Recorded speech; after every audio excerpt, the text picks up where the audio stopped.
Zero আওয়ারে Shahan আমরা যে গুরুত্বপূর্ণ বিষয়ের দিকে নজর রাখবো। কার্যত আমরা যদি দেখি গত 4 বা 5 মাস সবথেকে বেশি রাজনৈতিক আলোচনার কেন্দ্রবিন্দুতে এসআইআর, তার পরিপ্রেক্ষিতে রাজ্যের আপডেট এবং দেশের আপডেট কি তাই আমরা তুলে ধরবো শাহানা। একদমই তাই। এবং দিল্লিতে এসআইআর নিয়ে জাতীয় নির্বাচন কমিশনের দুদিনের বৈঠক শেষ। এই মাসেই এসআইআর এর কাজ শেষ করার নির্দেশ। পশ্চিমবঙ্গের এসআইআর অগ্রগতি কত দূর জানতে চাইল কমিশন, দেখুন প্রতিবেদন। নির্বাচন কমিশনে এসআইআর এর চূড়ান্ত প্রস্তুতি। উৎসব শেষের পরেই বাংলায় এসআইআর এর দামামা। এই আবহে দেশের সব রাজ্য ও কেন্দ্রশাসিত অঞ্চলের সিইও এবং অ্যাডিশনাল সিইওদের নিয়ে করা দুদিনের বৈঠক শেষ। বৈঠকে সিইওদের এসআইআর নিয়ে চূড়ান্ত প্রস্তুতি শেষ করতে নির্দেশ দিল কমিশন। 2026-এ 5টি রাজ্যের সিইওদের নিয়ে ব্যক্তিগতভাবে মত বিনিময় করলেন কমিশনের ফুল বেঞ্চ। পশ্চিমবঙ্গ সহ 5টি রাজ্যে যে প্রথমে এসআইআর হবে সেটা কিন্তু একটা পরিষ্কার ইঙ্গিত এবং সিলমোহর দিয়ে দিয়েছে জাতীয় নির্বাচন কমিশন নিজেই। তার কারণ হচ্ছে আজকে বৈঠকে যে উল্লেখযোগ্য বিষয় হচ্ছে সেই উল্লেখযোগ্য বিষয় হচ্ছে যে এই 5টি রাজ্যে যেখানে 2026-এ নির্বাচন রয়েছে, অর্থাৎ আসাম, পশ্চিমবঙ্গ, কেরল, তামিলনাড়ু এবং পড্ডুচেরি, যেখানে 2026-এ বিধানসভা নির্বাচন রয়েছে, সেই সব রাজ্যের সিইওদের এবং অ্যাডিশনাল সিইওদের নিয়ে আলাদাভাবে ব্যক্তিগতভাবে মত বিনিময় করেছে জাতীয় নির্বাচন কমিশনের ফুল বেঞ্চ। অর্থাৎ বলা যেতে পারে যে পশ্চিমবঙ্গ সহ বাকি যে 4টি রাজ্য রয়েছে যেখানে বিধানসভা নির্বাচন রয়েছে, সেখানে প্রথম দফায় এবং প্রথম ধাপে কিন্তু এসআইআর করতে চলেছে জাতীয় নির্বাচন কমিশন, সেটা কিন্তু একটা পরিষ্কার হয়ে যাচ্ছে। এবং পশ্চিমবঙ্গের ক্ষেত্রে যত দ্রুত সম্ভব তাদের প্রস্তুতি শেষ হলেই কিন্তু এসআইআর প্রক্রিয়া এবং এসআইআর যে বিজ্ঞপ্তি সেটা কিন্তু আনুষ্ঠানিকভাবে একেবারে সাংবাদিক সম্মেলন করে কিন্তু জাতীয় নির্বাচন কমিশন জানিয়ে দেবে। সূত্রের খবর, এসআইআর নিয়ে সমস্ত রাজ্যের সিইওদের সমস্যা নিয়ে বৈঠকে আলোচনা হয়। ভোটার তালিকার ম্যাপিং ও ম্যাচিং মূল্যায়ন করা হয় বৈঠকে। সমস্ত রাজ্যের সিইওদের তরফ থেকে ভোটার তালিকা সহ শেষ এসআইআর ভোটার তালিকা নিয়ে রিপোর্ট পেশ করা হয়। পশ্চিমবঙ্গ, অসম, কেরল, তামিলনাড়ু এবং পুদুচেরি নিয়ে পৃথক চিন্তাভাবনা জাতীয় নির্বাচন কমিশনের। আমরা জানি যে এই মাসের মধ্যে কিন্তু চূড়ান্ত যে ম্যাপিং এবং ম্যাচিং করার যে সিদ্ধান্ত নিয়েছে জাতীয় নির্বাচন কমিশন, সেটা যাতে দ্রুত শেষ হয় সেই নির্দেশ কিন্তু পরিষ্কারভাবে পশ্চিমবঙ্গের সিইও এবং অ্যাডিশনাল সিইওকে দিয়েছে জাতীয় নির্বাচন কমিশন বলে আমরা সূত্রে খবর পাচ্ছি। স্পষ্ট, পশ্চিমবঙ্গ সহ দেশ জুড়ে এসআইআর হচ্ছেই। সম্ভাব্য এসআইআর এর প্রস্তুতিতে কোনো রকম খামতি রাখতে চাইছে না জাতীয় নির্বাচন কমিশন। বিজেপি যখন এসআইআর নিয়ে কোমর বাঁধছে, পিছিয়ে থাকতে নারাজ তৃণমূল। পদ্মশিবির হাতিয়ার করছে এসআইআর-কে আর ঘাসফুল গুরুত্ব দিচ্ছে এসআইআর এর বিরোধিতায় জনমত তৈরিতে। এখন এসআইআর এর তপ্তবঙ্গে পরিবর্তিত পরিস্থিতির দিকে নজর ওয়াকিবহাল মহলের। ক্যামেরায় অপূর্ব দেবনাথের সঙ্গে খালিদ জামাল, ক্যালকাটা নিউজ। শাহানা, এই মুহূর্তে দুটো গুরুত্বপূর্ণ প্রশ্ন। প্রশ্ন 1, রাজ্যে এসআইআর লাগু কবে? প্রশ্ন 2, ম্যাচিং ম্যাপিং এ রাজ্যে কি সম্পূর্ণ? একদমই তাই। এবং এই প্রশ্নের উত্তর খোঁজার চেষ্টা করব সরাসরি। এই মুহূর্তে সঙ্গে রয়েছেন প্রতিনিধি খালিদ জামাল। খালিদ, যে প্রশ্নটা ঘোরাফেরা করছে অবশ্যই সেটা হচ্ছে জলপাইগুড়ি এবং দার্জিলিং বাদে গোটা রাজ্যে কি ম্যাচিং এর কাজ শেষ পর্যায়ে?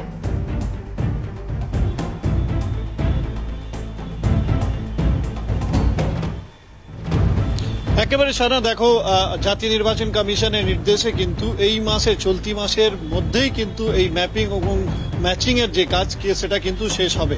এখন পর্যন্ত যেটা জানা যাচ্ছে যে প্রায় 95% যে কাজ, সেই কাজটা কিন্তু ইতিমধ্যে শেষ করে ফেলেছে রাজ্যের মুখ্য নির্বাচনী আধিকারিক দপ্তর।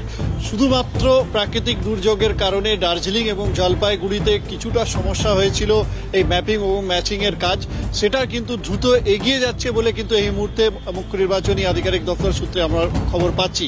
তবে বাকি যে সমস্ত জেলাগুলি রয়েছে সেখানে কোথায় 1%, কোথায় 2%, কোথায় 5% কিন্তু কাজ বাকি রয়েছে। অর্থাৎ বলা যেতে পারে যে চলতি সপ্তাহে বা এই মাসের মধ্যেই কিন্তু এই ম্যাপিং এবং ম্যাচিং এর কাজ সম্পূর্ণ করে দেবে বলে আশাবাদী হচ্ছে মুখ্য নির্বাচনী আধিকারিক দপ্তর। তবে তার আগে তোমাকে একটা ইন্টারেস্টিং ফ্যাক্ট যদি একটু তোমাদের জানাই, সেটা হচ্ছে যে বিরোধী দলের নেতা শুভেন্দু অধিকারী সবচেয়ে বেশি কিন্তু পশ্চিমবঙ্গে ভোটার তালিকায় ভুয়ো ভোটারের অভিযোগ তুলেছেন। কিন্তু অবাক কাণ্ড এটাই যে তার জেলায় অর্থাৎ পূর্ব মেদিনীপুরে সবচেয়ে বেশি কিন্তু ম্যাপিং এবং ম্যাচিং এর কাজ হয়েছে। অর্থাৎ 68% কিন্তু ম্যাপিং এবং ম্যাচিং এর কাজ শুধুমাত্র পূর্ব মেদিনীপুরে রয়েছে। অর্থাৎ রাজ্যের মধ্যে সবচেয়ে বেশি ম্যাপিং এবং ম্যাচিং এর কাজে এগিয়ে রয়েছে পূর্ব মেদিনীপুর, এবং সবচেয়ে কমের যদি আমরা কথা বলি তাহলে পশ্চিম বর্ধমান, সেখানে কিন্তু মাত্র 40% ম্যাপিং এবং ম্যাচিং হয়েছে এই ভোটার তালিকা, অর্থাৎ 2002 সালের যে এসআইআর এর ভোটার তালিকা তার সঙ্গে 2025 সালে যে ভোটার তালিকা রয়েছে তার ম্যাচিং এর কাজ কিন্তু সম্পূর্ণ হয়েছে। সেক্ষেত্রে বলা যেতে পারে যে শেষ লগ্নে বা শেষ লাস্ট ল্যাপ যাকে বলা হয়, লাস্ট ল্যাপে রয়েছে এই ম্যাপিং এবং ম্যাচিং এর কাজ। এই মাসের মধ্যে এবং এই সপ্তাহের মধ্যে যাতে একটা টার্গেট বেঁধে দিতে চাইছে মুখ্য নির্বাচনী আধিকারিক দপ্তর, সমস্ত যারা জেলা নির্বাচনী আধিকারিকরা রয়েছেন, যারা ইআরওরা রয়েছেন, যারা বিএলওরা রয়েছেন, তাদেরকে বিশেষ করে বিএলওদের একটা গুরুত্বপূর্ণ ভূমিকা থাকে এই ম্যাপিং এবং ম্যাচিং এর ক্ষেত্রে। তার কারণ ভোটার তালিকা নিয়ে যাওয়া এবং মানুষকে যাচাই করার কাজ, বাড়ি বাড়ি যাওয়ার কাজ, এই সমস্ত বিষয় তারাই করেন, এবং এআরও এবং ইআরও যারা রয়েছেন তাদেরও ভূমিকা রয়েছে। তার কারণ এই ম্যাচিং এবং ম্যাপিং করে যে আপলোডিং এর কাজ, সেই আপলোডিং এর কাজও কিন্তু করতে হয়। সেই জায়গা থেকে যত দ্রুত এই ম্যাপিং ম্যাচিং এর পরে যে আপলোডিং এর কাজ সেটা সম্পূর্ণ হলে তারপরে কিন্তু জাতীয় নির্বাচন কমিশন পশ্চিমবঙ্গে এসআইআর যে প্রক্রিয়া চালু করার যে পদ্ধতি, সেই পদ্ধতি কিন্তু অবলম্বন করতে চলেছে বলে আমরা জাতীয় নির্বাচন কমিশন সূত্রে খবর পাচ্ছি। যদি ধরে নিই যে এই মাসেই যদি ম্যাপিং ম্যাচিং এর কাজ যদি শেষ হয়ে যায়, তাহলে এটা বলাই যায় যে একেবারে নভেম্বর মাসের প্রথম সপ্তাহ বা তার দ্বিতীয় সপ্তাহে কিন্তু রাজ্যে এসআইআর যে পদ্ধতি, এসআইআর যে প্রক্রিয়া সেটা শুরু হবে বলে মনে করা হচ্ছে বিভিন্ন মহলে। ধন্যবাদ খালিদ, অত্যন্ত গুরুত্বপূর্ণ আপডেট আমাদের প্রতিনিধি খালিদ জামাল ইতিমধ্যেই আপনাদের সামনে তুলে ধরল। শাহানা, এই মুহূর্তে আমাদের সঙ্গে আলোচনায় অংশগ্রহণ করেছেন রাজনৈতিক বিশ্লেষক অমিতাভ কাঞ্জিলাল। অমিতাভ বাবু, আসবো আপনার সঙ্গে আলোচনায়, আপনি একটু আমাদের সঙ্গে থাকুন। সঙ্গে রয়েছে আমাদের অপর প্রতিনিধি প্রীতিশ বন্দ্যোপাধ্যায়। শাহানা, একদমই, আমি প্রীতিশের কাছে যাব। প্রীতিশ, বিজেপি নিজস্ব ম্যাপিং করছে, এই বিষয়টা সম্পর্কে যদি একটু জানাও।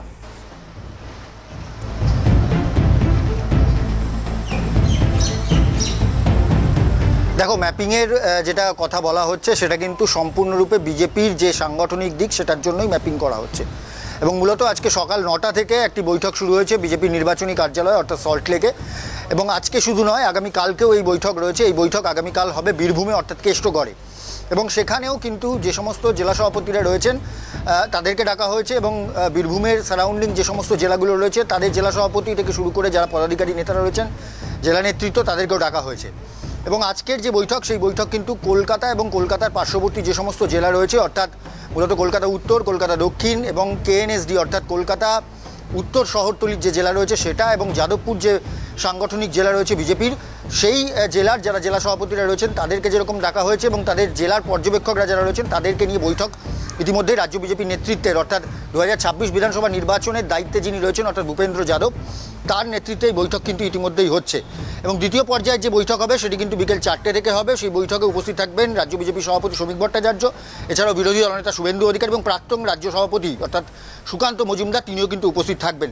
মূলত এই 4 জেলার যে 28টি বিধানসভা কেন্দ্র রয়েছে সেই 28টি বিধানসভা কেন্দ্র নিয়ে আজকের এই বৈঠক, এবং এই 28টি বিধানসভা কেন্দ্রে 2024 যে লোকসভা নির্বাচনের নিরিখে কোন জায়গায় দাঁড়িয়ে রয়েছে এবং বিধানসভা কেন্দ্রিক ভিত্তিতে কোন কোন জায়গায় এখনও পর্যন্ত বিজেপি দ্বিতীয় স্থান অধিকার করেছে, অথবা বিজেপির সম্ভাবনাময় বিধানসভা কোন কোন জায়গাগুলো রয়েছে সেই সমস্ত বিধানসভাগুলোকে টার্গেট করা, এই সমস্ত বিষয়গুলোকে নিয়েই কিন্তু মূলত বৈঠক চলছে।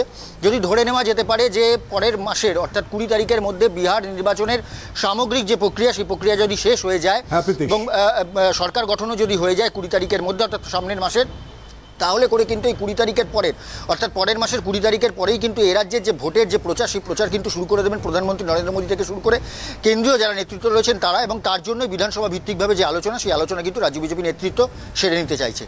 শিলাদিত্য, ধন্যবাদ প্রীতিশ। কথা বললাম আমাদের প্রতিনিধি প্রীতিশ বন্দ্যোপাধ্যায়ের সঙ্গে। শাহানা, খালি আরেকটা বিষয় জানিয়ে দিই, একদিকে যেমন বিজেপির তরফ থেকে নিজস্ব তাদের দলীয় স্তরে ম্যাপিং এর কথা উল্লেখ করা হচ্ছে, অপরদিকে যদি আমরা দেখি তৃণমূল কংগ্রেস, তারাও যে নভেম্বরে এসআইআর এবং তার পরিপ্রেক্ষিতে রাস্তায় আন্দোলনে সভায় যে নামছে, তা আগেই কিন্তু তাদের কর্মসূচির কথা জানিয়ে দেওয়া হয়েছিল তৃণমূল কংগ্রেসের তরফ থেকে।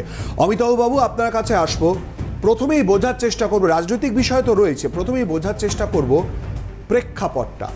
এসআইআর খুব সাধারণ স্বাভাবিক প্রক্রিয়া নাকি একে কেন্দ্র করে কোনো জটিলতা? না, দেখুন, আবারও বলছি, বা এর আগেও বিভিন্ন আলোচনায় বিভিন্ন সময় আমরা আলোচনা করেছি এবং উল্লেখও করেছি যে নির্বাচন কমিশন জনবিন্যাসকে মাথায় রেখে তার সঙ্গে সুষ্ঠু নির্বাচক মণ্ডলী অর্থাৎ কারা ভোট দেবেন, কাদের ভোটে সরকার গঠিত হবে, এই দুইয়ের মধ্যে সামঞ্জস্য বিধান করে। কারণ ভারতবর্ষের নাগরিকরা তারা যাতে সুষ্ঠুভাবে ভোটাধিকার প্রয়োগ করতে পারেন সেই লক্ষ্যে যে জনপ্রতিনিধিত্ব আইন রয়েছে, সেই জনপ্রতিনিধিত্ব আইনের আওতাতেই ভারতবর্ষে বসবাসকারী প্রাপ্তবয়স্ক এবং ভোটদানকারী নাগরিকদের একটা সম্পূর্ণ তথ্যপঞ্জি নির্বাচন কমিশনের নিজের কাছে থাকা দরকার, যার ভিত্তিতে সাধারণ নির্বাচনগুলো পরিচালনা করা হয়। সেক্ষেত্রে এই সময়ান্তরে যেভাবে আমাদের দেশের জনবিন্যাস বদলায় বা জনসংখ্যা বৃদ্ধি পায়, এই দুই প্রক্রিয়ার সঙ্গে নির্বাচনী প্রক্রিয়াকে সমান্তরালভাবে সমান গতিতে পরিচালনার জন্য এই রিভিশন অফ ভোটার্স লিস্ট, অর্থাৎ কিনা ভোটদাতাদের যে তালিকা, তার মূল্যায়ন, পুনর্মূল্যায়ন, সংশোধন, বর্জন, এগুলো একেবারে ধারাবাহিক একটা নিয়মিত প্রক্রিয়া এবং নির্বিকারভাবেই এটা বিভিন্ন সময় পরিচালনা হয়েছে। নির্বাচন কমিশন নির্বিবাদে নির্বিকারে তা পরিচালনা করেছে। কিন্তু এবারের এসআইআর নিয়ে এত প্রবল গুঞ্জনের, এত প্রবল রাজনৈতিক হট্টগোলের বেশ কিছু প্রেক্ষাপট রয়েছে, কারণও রয়েছে। ধারাবাহিকভাবে বিজেপি বিরোধী শক্তিগুলোর বিভিন্ন জায়গায় রাজনৈতিক ব্যর্থতা, তাকে তারা নির্বাচনী ব্যর্থতার নিরিখে দেখতে চাইছে এবং সেই নির্বাচনী ব্যর্থতার নিরিখে, অর্থাৎ তাদের রাজনৈতিক আন্দোলনে কোনো ত্রুটি নেই, তাদের রাজনৈতিক কর্মসূচিতে কোনো ত্রুটি নেই, তাদের জনগণের কাছে পৌঁছানোর দৃষ্টিভঙ্গিতে, বার্তায় কোনো ত্রুটি নেই, তার সত্ত্বেও তারা নির্বাচনে হারছে। এই বিষয়টাকেই সামনে নিয়ে আসার জন্য তারা নির্বাচন ব্যবস্থাকে পক্ষপাত দুষ্ট বলে অভিযুক্ত করবার চেষ্টা করছেন এবং সেই চেষ্টা করতে গিয়ে কখনো তারা বিভিন্ন কারণ হাত রয়েছেন। যেমন কখনো ইভিএম এর উপর গিয়ে তাদের নজর পড়েছে, তারা নানান কথা উঠে গেছে বাজারে যে ইভিএম এর মাধ্যমে আমাদের ভোটিং হ্যাকিং হচ্ছে কিনা, আমাদের ভোট যেখানে আমরা দিচ্ছি তার বদলে অন্য জায়গায় চলে যাচ্ছে কিনা।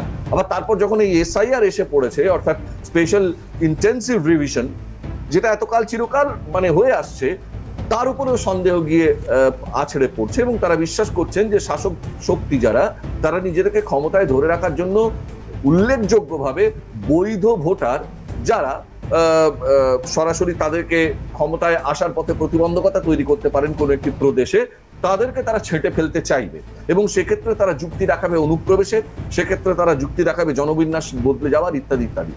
নির্বাচন কমিশন এতদিন পর্যন্ত যে প্রক্রিয়ায় এই এসআইআর পরিচালনা করছিল, এবারের এসআইআর প্রক্রিয়া পরিচালনা করতে গিয়ে কিন্তু যখন এই পদ্ধতিগত বিষয়ে প্রশ্ন উঠতে শুরু করলো, বেশ কিছু জায়গায় দেখা গেল উত্তর দেওয়ার ক্ষেত্রে নির্বাচন কমিশন নিজেই মানে এক ধরনের ঘোলাটে উত্তর তৈরি করেছে। স্বাভাবিকভাবেই সেটা আদালত পর্যন্ত গেছে। আদালত বিভিন্ন নির্বাচন কমিশনের বক্তব্য শুনে তার সম্পূর্ণটাকেই মান্যতা দিয়েছে এমন নয়, আবার তার সাংবিধানিক মর্যাদাকে মাথায় রেখে আদালত কিছু পরামর্শ দিয়েছে নির্বাচন কমিশনকে যে এই বিষয়গুলোকেও আপনারা মান্যতা দিয়ে চলুন। সাধারণ নাগরিকদের, আমাদের দেশের এখনো পর্যন্ত গণশিক্ষার যা হার, সেগুলোকে মাথায় রেখে এই বিষয়গুলোকে অনুগ্রহ করে মান্যতা দিন। এবং নির্বাচন কমিশন সেগুলোকে খানিকটা গ্রহণ করেছে, খানিকটা তাদের মতো করে বদলে নিয়েছে। সবটা মিলিয়ে যে প্রক্রিয়া চলছে, এখনো তাকে সন্দেহ মুক্ত বা ত্রুটি মুক্ত বলে বিরোধী রাজনৈতিক স্পেসে যারা রাজনীতি করছেন তারা মনে করছেন না। এবং একই সঙ্গে এইখানে প্রশ্ন উঠে আসছে যে রাজ্যগুলোতে বিধানসভা নির্বাচন আসন্ন, সেখানেই আগে তড়িঘড়ি করে এসআইআর কেন লাগু করা হচ্ছে, কেন সেই সমস্ত রাজ্য দিয়ে শুরু হচ্ছে না যাদের এখনো বিধানসভা নির্বাচন আসতে বেশ খানিকটা সময় আছে। ফলে তাদের তালিকাগুলো যদি ইতিমধ্যে সংশোধিত হয়, সেটা ধীরে সুস্থে ঝাড়াই বাছাইয়ের কাজটা করা যাবে। আশু নির্বাচন যে সমস্ত রাজ্যে রয়েছে, সেই রাজ্যগুলোতে এই কাজটা এই মাত্র 15 দিন 20 দিন ইত্যাদি স্প্যানে করতে গিয়ে বৈধ ভোটারদের বাদ পড়বার একটা জায়গা সম্ভাবনা থেকে যাচ্ছে বলে তারা সংশয় প্রকাশ করছেন। কিন্তু আবারও ঘুরে ফিরে প্রথম সংশয়টা তাহলে আরেকবার প্রশ্ন আকারে ফিরে আসবে যে বৈধ ভোটারের বাদ পড়া নিয়ে এত চিন্তিত, এত উত্তেজিত যে রাজনৈতিক পক্ষ বা যে দলগুলো এত বেশি সক্রিয়তা দেখাচ্ছেন, বৈধ ভোটারদের অধিকার প্রসঙ্গে তাদের রাজনৈতিক তৎপরতা কতখানি, বৈধ ভোটারদের জীবনের স্বাচ্ছন্দ্য, তাদের জীবনের যে খাওয়া পড়ে বেঁচে থাকার যে সংগ্রাম, সেই লড়াই, সেইখানে তাদের ভূমিকা কতখানি। অমিতাভ বাবু, খুব গুরুত্বপূর্ণ পর্যায়ে আপনি আলোচনাটা নিয়ে গেছেন। আমি একটুখানি আপনাকে আটকাচ্ছি, আপনি মার্জনা করবেন, আবারও আপনার কাছে ফেরত আসবো। শাহানা, অনেকগুলো তথ্য আমাদের কাছে এসছে, আমরা দর্শকদের কাছে সেই তথ্যগুলো একটুখানি তুলে ধরবো। একদমই তাই। এবং এখান থেকে প্রথম প্রশ্ন, বাংলায় এসআইআর কি নভেম্বরে? দিল্লিতে এসআইআর নিয়ে জাতীয় নির্বাচন কমিশনের বৈঠক এবং এই মাসেই ম্যাপিং এর সব কাজ শেষের নির্দেশ। পশ্চিমবঙ্গে অগ্রগতি কত দূর জানতে চাইল কমিশন। বৈঠকে ভোটার তালিকার ম্যাপিং ও ম্যাচিং মূল্যায়ন। 2026 সালে যে 5টি রাজ্যে বিধানসভা নির্বাচন হওয়ার কথা, সেই 5টি রাজ্যের সিইওদের নিয়ে মত বিনিময় কমিশনের। এই 5টি রাজ্য পশ্চিমবঙ্গ, অসম, কেরল, তামিলনাড়ু এবং পুদুচেরি। 5 রাজ্য নিয়ে পৃথক চিন্তা ভাবনা নির্বাচন কমিশনের। মুখ্য নির্বাচনী আধিকারিক দফতর সূত্রের খবর, এবং এ রাজ্যে ম্যাপিং এর কাজ শেষ পর্যায়ে। দার্জিলিং ও জলপাইগুড়ি বাদে রাজ্যে ম্যাপিং এর কাজ একেবারে শেষ পর্যায়ে।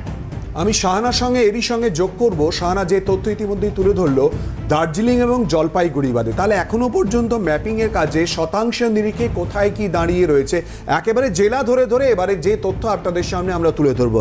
আমরা যা তুলে ধরছি এই মুহূর্তে, অর্থাৎ একেবারে পরপর দেখাচ্ছি। পূর্ব বর্ধমানে 61.56% ম্যাপিং এর হার পূর্ব বর্ধমানে।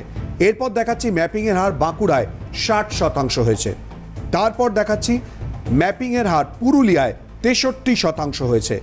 ম্যাপিং এর হার পশ্চিম মেদিনীপুরে 65.69% হয়েছে। ম্যাপিং এর হার পূর্ব মেদিনীপুরের ক্ষেত্রে 68%। দক্ষিণ 24 পরগনায় এই হার 50%। উত্তর 24 পরগনায় এই হার 42%। পশ্চিম বর্ধমানে 40%। নদিয়ায় 52%। বীরভূমের ক্ষেত্রে 55%। দক্ষিণ দিনাজপুরের ক্ষেত্রে 59%। আলিপুরদুয়ারের ক্ষেত্রে 53.73%। কোচবিহারের ক্ষেত্রে 55%। কালিম্পংয়ে 65.29%। মালদায় 54.49%। মুর্শিদাবাদে 52.10%। ঝাড়গ্রামে 52%। উত্তর কলকাতায় 55.35%।